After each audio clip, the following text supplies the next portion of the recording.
We know that it is Ukrainians who are serving in democracy's bodyguard. Ladies and gentlemen, there's a long-standing debate among historians as to whether history is shaped by vast impersonal forces or by individual men and women. President Zelensky's magnificent leadership shows us that individuals matter. So we are delighted to have him address us today. Mr. Zelensky, we first got a sense of your character as a wartime leader in that first weekend of the war when you were offered safe passage out of Ukraine, and your response echoed around the world.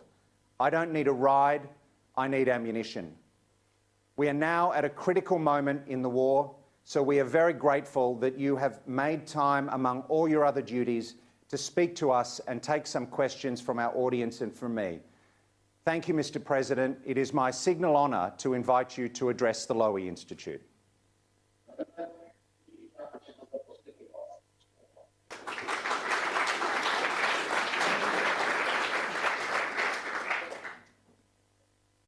Thank you. Thank you, esteemed Mr. Lowy, Mr. Folilov, ladies and gentlemen. I thank you for this opportunity to address you today and to answer some of the most pressing questions of our time.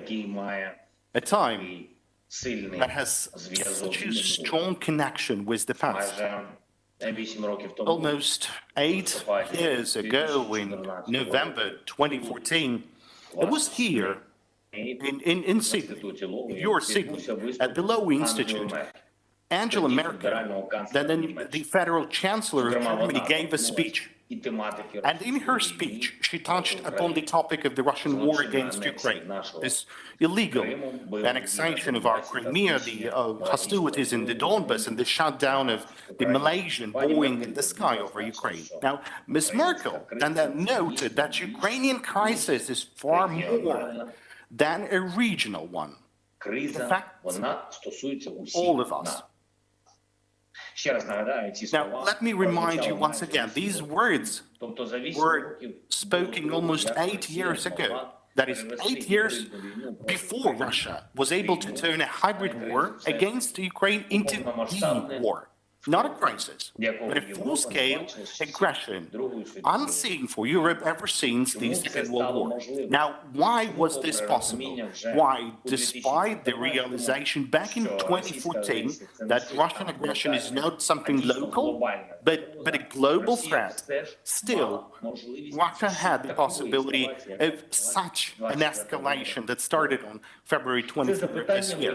Now, this question reveals the connection between our time and even more ancient history, with a history that still hasn't become, well, a history literally, yet it's still with us. It's in the present. On September 30th this year, Russian leader announced the alleged annexation of the part of territory of Ukraine, 4 of our regions, and still having some of Russian occupation contingent.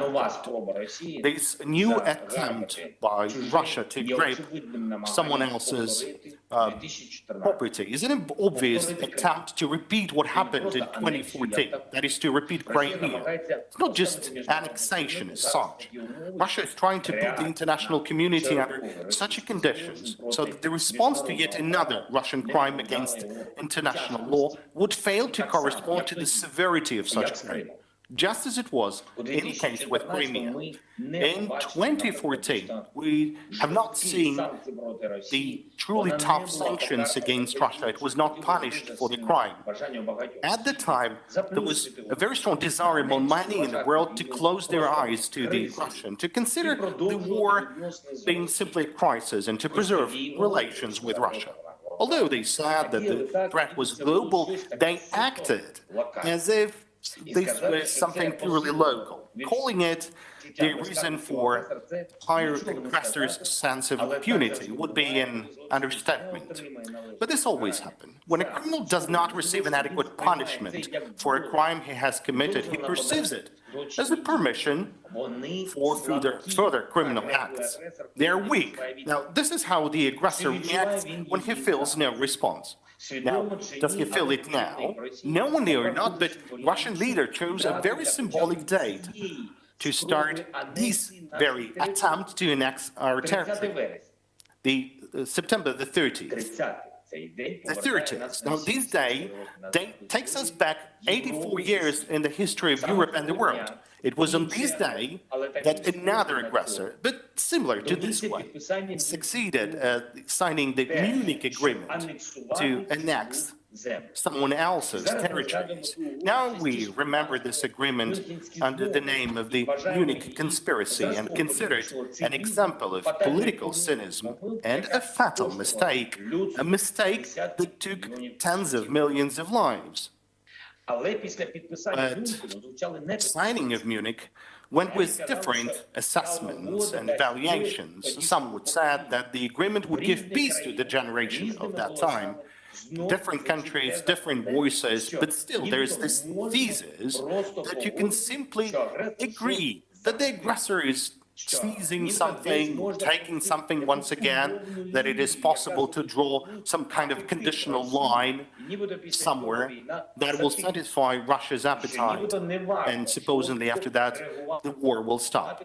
And it is not worth responding violently to this annexation attempt which Russia started on September the 30th. But these theses, these statements brings us back to 2014, the mistakes of the then leaders. It brings us back to 1938. It only says that the criminal can go unpunished. And so it offers a temptation for this criminal to continue. Now be sure, the leader of Russia is now carefully analyzing the world's response to the sham referenda on Ukrainian soil and on the announcement of the annexation of our territory. Now what exactly is he looking at? It's very simple. He's interested whether he still has a potential to escalate. If the world's response is weak, then Russia will come up with a new escalation. You see that the spectrum of illegal actions of this country is very wide. Missile terror, mass murder, deportations, nuclear blackmail, and the captured Zaporizhzhia nuclear plant, food crisis, there's energy crisis as well, and this recent sabotage of gas pipelines in the Baltic Sea was also very eloquent. These are actions that can destabilize the life on the entire continent. This is the energy weapon of a mass destruction. Like every country in the world depends on underwater cables and pipelines, which can be destroyed by an aggressor in the same way as gas pipelines in the Baltic Sea. Therefore, the world must now show strength. The strength is required to finally put an end to this aggression and to the aggressor's ability to further escalate.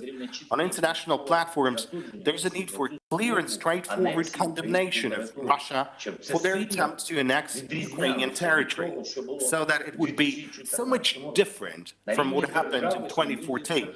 At the level of states and unions of states, there's a need for new and tough sanctions against Russia, so that the situation would be once again very different from 2014. At the level of cooperation with Ukraine, these regular demonstrative support packages are required, primarily defensive and financial, so that the aggressor would see that his illegal actions only complicate the situation for him.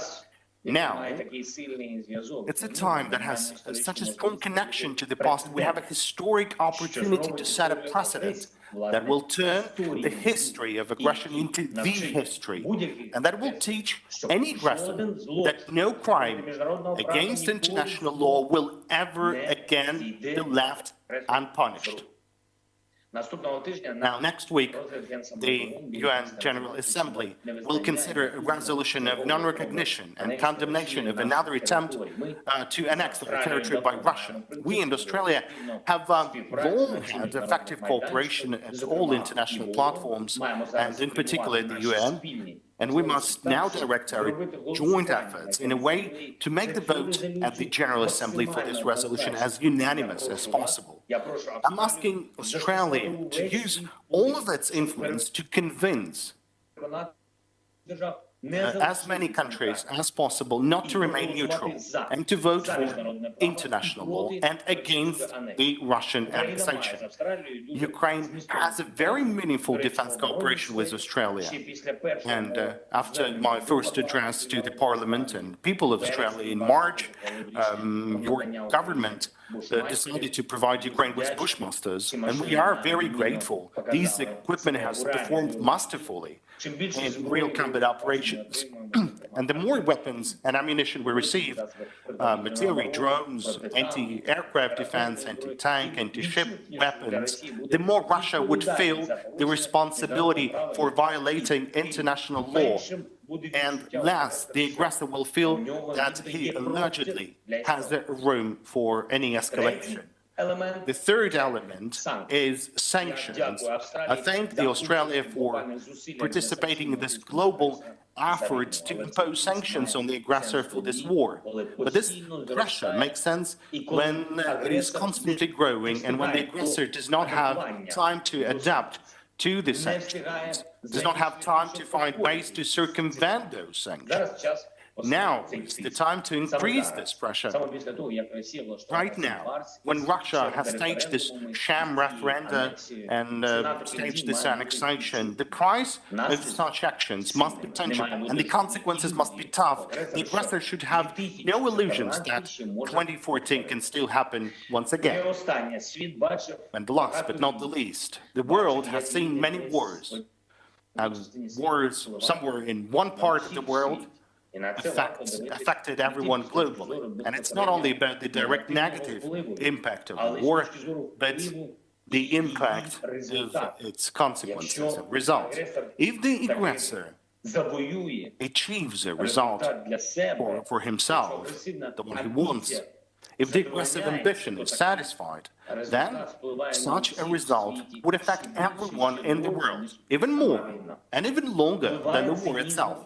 It would affect with cynicism, with the inevitable destruction of international law and truth. That is why the illegal war must end with the fair and tangible defeat of the one who started that war.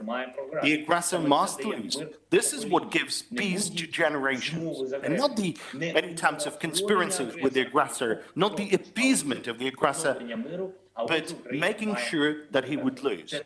And Ukraine must win. This is not just something about our country.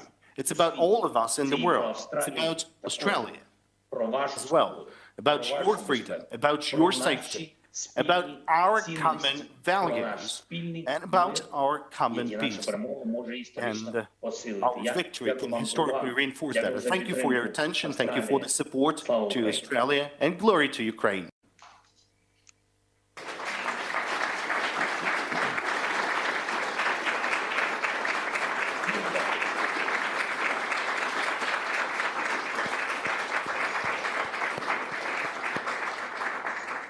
Mr. President, thank you for those important remarks, which will be studied carefully in Europe and around the world. Thank you also for agreeing to take our questions. For the first question, I'd like to go to the chairman of the Lowy Institute, Sir Frank Lowy. Thank you, Mr. President, talking to us. I am a survivor of the Holocaust, and I do remember when Ukraine was overrun by the German army. I also remember when the Soviet Union, in return, overran your country. And then you had a few years of freedom of your own. Now you have been attacked by the Russian army again. Where do you personally, and where does the nation get the strength, the courage, and the determination to win again freedom for Ukraine?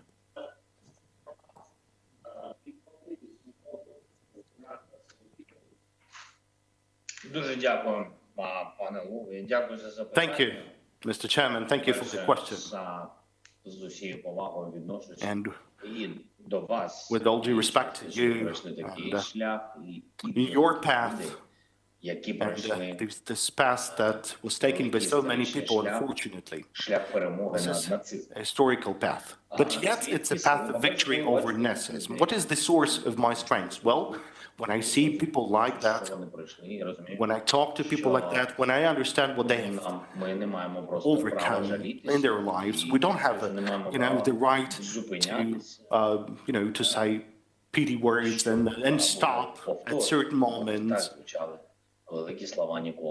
But then we have these words, never again, and we stay resilient with this. And it's not a question actually of a territory or of any country, of any nation. It's a question of a very horrible and bloody action or event. And today, this action or event is happening all around us. And its manifestations are there in those tortures, in those rapes, and the killings of our people. We have no right to be weak. We cannot afford ourselves to rest. Because we know, and this is a historical experience, you perfectly realize this, because as long as he will conquer one nation, he will go next. He will go for other nations, because unfortunately he consumes other peoples, other territories. This is what feeds him. That is why I've paid so much attention to the strength position of the united world and united Europe. And, there's this motto, if not we, then who else? So, today, this motto has a manifestation in Ukraine. So now, we have to remain a strong point, a protection for those values. Now, where do we take, as a nation, those forces? It's a historic moment. Ukrainians has always fought for their independence. For many ages, we fought for independence, many times. And I guess there's this historic chance that we have to fight for our independence, to have this independence. We never wanted to have this war. We always searched for peace. I mean, we have had this independence for 31 years. We've restored our independence. We always realized that we have restored this without the war, and we understood that the risks are there, because we know those examples from the world's history, particularly in terms of the fact that many countries have received their independence through wars. That's right, that's the fact. So maybe this is something that we're taking from our ancestors, from our history, and from the fact that we don't have any other option to take. Mr. President, let me ask you a couple of questions, if I may. In your remarks, you mentioned nuclear blackmail. Mr. Putin told us the other day that he's not bluffing. So may I ask you, do you believe that the likelihood of the use of Russian nuclear weapons against Ukraine has risen? And what more do you want NATO to do to deter Russia from using nuclear weapons?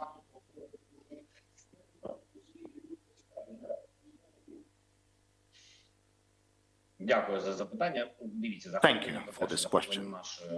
Well, capturing of Zaporizhzhia nuclear power plant is it also stands for a fact for using that for a nuclear blackmail and for exerting pressure on the world and Ukraine.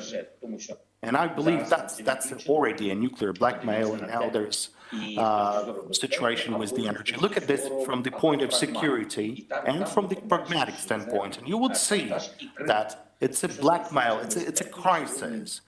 And speaking of security, all the nuclear blocks are being deactivated. There's 500 mercenaries currently located in the facilities of the nuclear power plant. There's heavy weaponry in the facilities directly. All of the mercenaries have explosives, have small arms directly inside the nuclear power plant. And they're holding the technical personnel as hostages. They're taking as hostages, as I've said, so the blocks are deactivated. We don't have electricity from that nuclear plant. And since we don't have the demilitarized nuclear power plant, we do have risks because there's 6 nuclear blocks. I mean, this is 6 blocks the size of the Chernobyl nuclear power plant, and that's why there could be explosions. That's already the use of nuclear weapons. So what the nuclear blackmail is about, that you can blackmail, I mean, you're not using the weapons, but you can still blackmailing others by saying that or by not having nuclear power plant working for the people. I mean, the people are not receiving the electricity. Now can produce a significant crisis, not only for Ukraine, but for the Europe as well. And I'm going to the second part of my answer. It's about pragmatic aspects.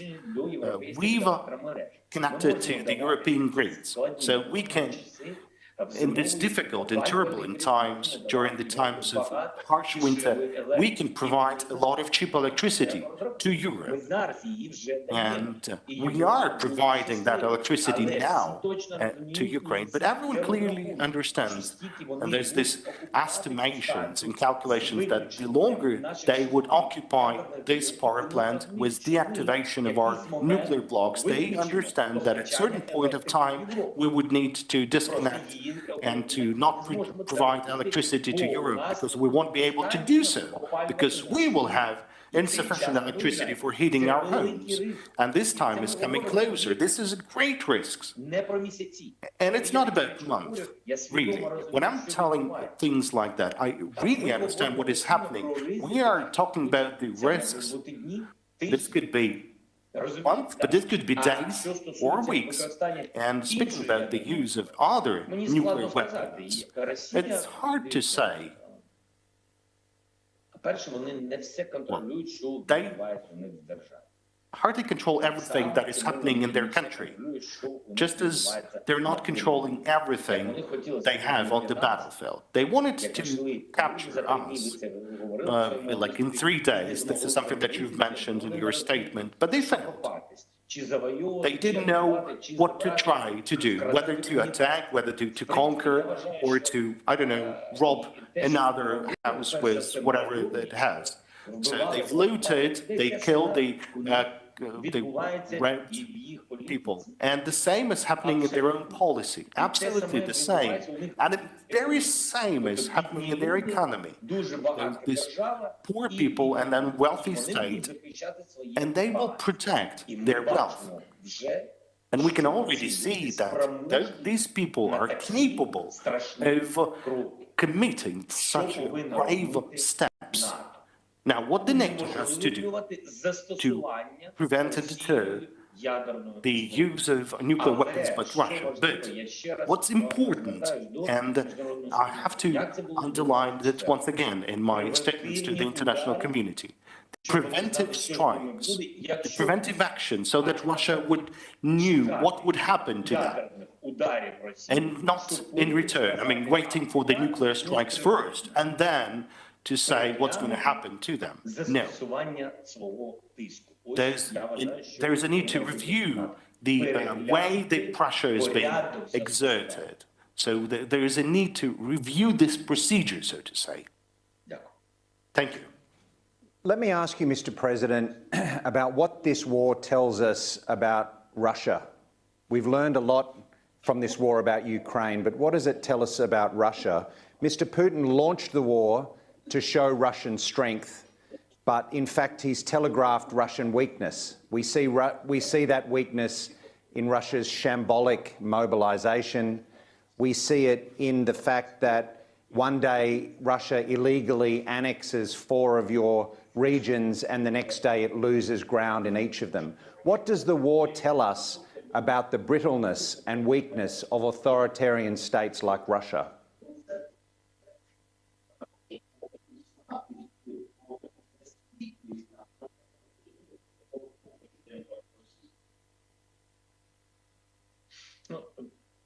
Я думаю, що ви в своєму питанні і I think відповіли на своє. you gave Я вважаю, що an answer to your question in the statement of your question, because I believe that the authoritarian regime напевно швидше діяти, is ніж будь-яка capable of демократія у світі. acting faster than any democracy in the world. Швидше It can faster conquer, open fire, well, рота, закривати close the media or control the journalists, control the freedom of speech. It can respond faster because one person is capable of responding faster than through discussion. Democracy is a dialogue. It's a discussion. And it's not about like 2 people. It can be a wide circle of people sharing their own opinions, and not everything is that clear. So democracy always produces some sort of bureaucracy. Why?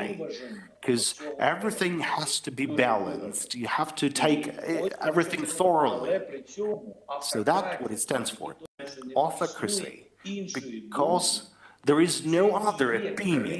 Now, that's what makes the autocracy so brisk. That's what brings the risk to the whole world. Because the autocracy, it results in the loss of the regime, in the loss of the statehood, and the loss of the history, and the loss of the geopolitical influence. And this is what is happening in Russia once again. So they were capable in a couple of days to kill a lot of Ukrainians, but they're not capable of holding their ground and holding their control of our territory. We're not that small country that they can eat in one day. They can kill, but they cannot survive. So this is what this tells us about. So Ukraine has an absolutely different approach, a democratic approach. Yes, maybe we were not expecting that things like that could happen to people, that could be tortures like that, that the people are capable of committing things like that. But we needed some time, a small period of time to realize that now we have to get united and to forget all these narratives that this is the second army of the world and they're far greater than us in terms of the territory. They have 5 times the population of Ukraine, that they're this big Russia. But to concentrate rather on the fact that we are a great nation. We are fighting for ourselves. In this very moment, we are fighting for our families. And this is what brings the strength to democracy. We are not fighting for some Tsar or the emperor, not for the comfort of a single person, but we are fighting for our homes, for our rights. And this is what brings our freedom, and this is what brings our strength. And so even if he would decide to launch a nuclear strike, well, what can I say? I think the world will never forgive this and will never forgive this to this territory, to Russia. And I believe that this directly head of Russia, I think he loves his own life. And I think he clearly understands that after the use of the weapons, he would be unable anymore to preserve, so to say, his life. And I'm confident of that. Thank you. Mr. President, I have a question from a journalist, Laura Tingle from 730. Laura asks, she says, last week you formally applied for Ukraine to join NATO. Have you received any response to date? Do you expect the alliance to act quickly on your response, and how would it change things for you if they did?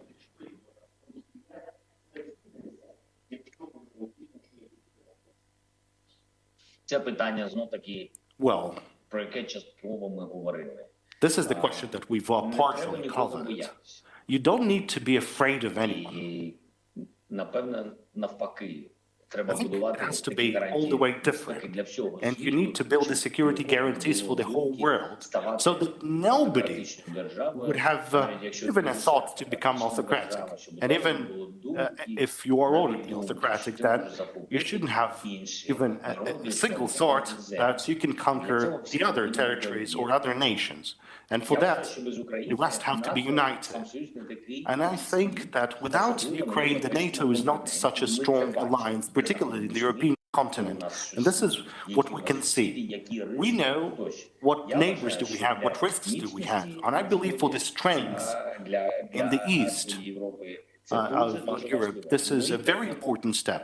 We can offer this chance to NATO. We are grateful for their support to NATO. But we are giving this opportunity at a very important moment. Not only the Ukraine has to demonstrate its strengths to Russia, but the alliance has also to demonstrate that they are not afraid of Russia. So it's a question to NATO, but I know that everyone realizes that security guarantees for Ukraine are something that is necessary, and I think we are on that path. We shall definitely take this path, and how fast it's going to be, unfortunately, it depends not only on Ukraine. Mr. President, let me ask you a question about a positive topic, if I can. I was delighted to see your tweet today reporting that Ukraine is linking arms. Well, before that, the questions were also positive, so Yes, that's true about this. Yes, but this is about football. This is about football, Mr. President, so this is really positive. Let me ask you about your tweet that Ukraine is joining with Spain and Portugal to bid for the 2030 FIFA World Cup. There are a lot of football fans here at the Lowy Institute. So, Mr. President, let me ask you, how important is it for Ukrainians to have something like this that they can look forward to for after the victory?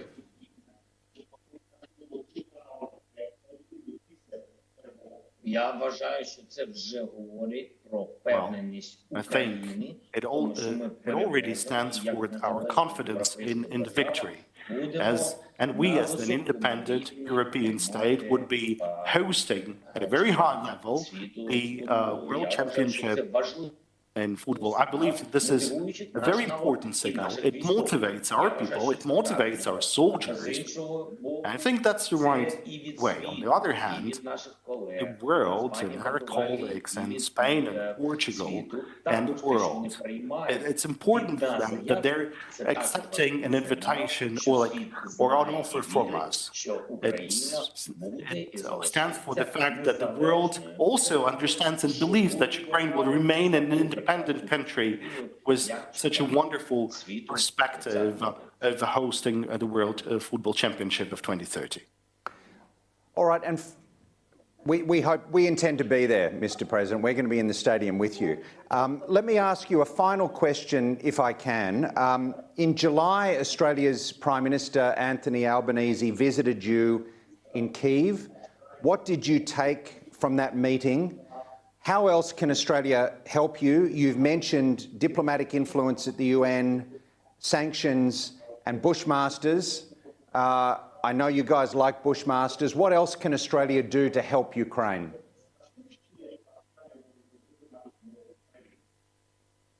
Well, first and foremost, I need to respond to this desire to come to our football stadium. So it's great. Please come. And it's important for us. And I have to be frank. After the war, after having this victory, we need to restore our country. Maybe not over a single year, but over a number of years, and we would need to develop tourism. So please, we're welcome in Kyiv, in Ukraine, to support us, even economically. That's very important. Now, speaking of Australia, we had a wonderful meeting with the Prime Minister and his team, and we talked on different aspects and on assistance, not only of humanitarian assistance, but assistance to our armed forces and security package. And I have to say that indeed Australia helps us a lot, both in terms of Bushmasters and other things. And those Bushmasters, they really help on the battlefield because they preserve the lives of our soldiers on the ground. And there's also a significant package that Australia has been preparing and has been transferring to us. This process is ongoing as we speak, and I'm very grateful to that. I don't want to go into details on what weapons, what's inside this package, but it's not only small arms, but some heavy weapons as well. And besides, Australia negotiates with other countries and makes joint support packages for Ukraine, so we are very grateful for that. Mr. President, we know you have many calls on your time, so thank you for speaking to the Institute this evening. You said you take your inspiration from history. We take our inspiration from you. You've told us that you need Australian volunteers, so count on it. I will speak to your excellent ambassador to see if there's anything that the Lowy Institute can do to contribute to civil society and our counterparts in Ukraine. We look forward very much to the day when you can visit the Lowy Institute in Bligh Street in person and tell us how you won the war.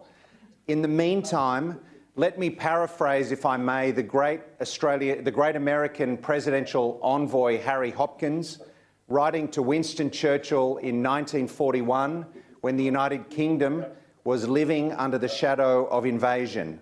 I wish you great and good luck, confusion to your enemies, and victory for Ukraine. President Zelensky, thank you very much.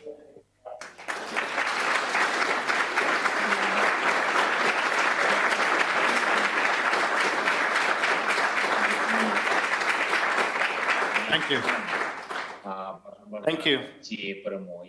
Thank you for these words of the victory.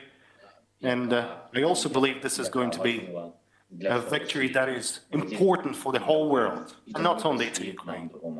And that is why the whole world is assisting us. Thank you. Peace to you. Thank you.